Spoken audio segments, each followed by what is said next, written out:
krásném prostředí Mariánských Lázní byl v těchto dnech zahájen už 4. mezinárodní filmový festival.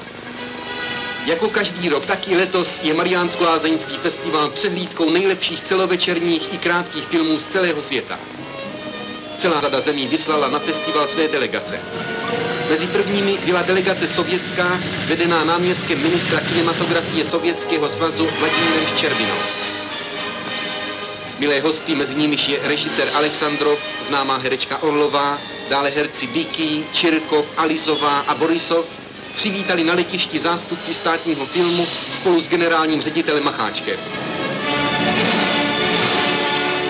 Do Mariánských Lázní přijela rovněž i delegace francouzská. Jejím členem je známý režisér Louis Audaquin.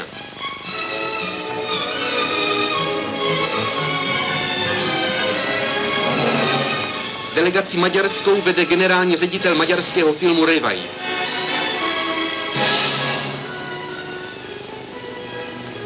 V sobotu dopoledne bylo ve festivalovém kinu Kasino slavnostní zahájení, kterého se zúčastnili všichni hosté festivalu.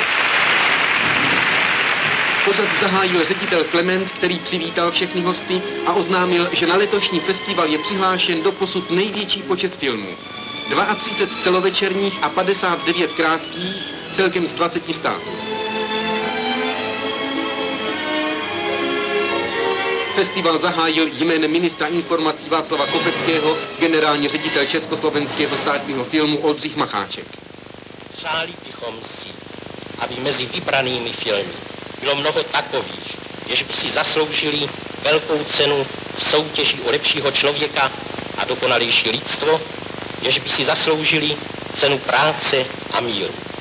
Přáli bychom si, aby výsledky našeho festivalu přispěly k rozšíření a uplatnění kulturního poslání filmu v celém světě a aby pokrokových v pravdě uměleckých filmů každým rokem přibývalo.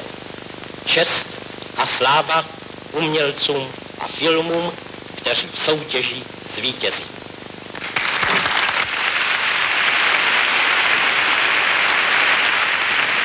Druhou část pořadu vyplnil koncert filmového symfonického orchestru řízeného Milivojem Uzelacem.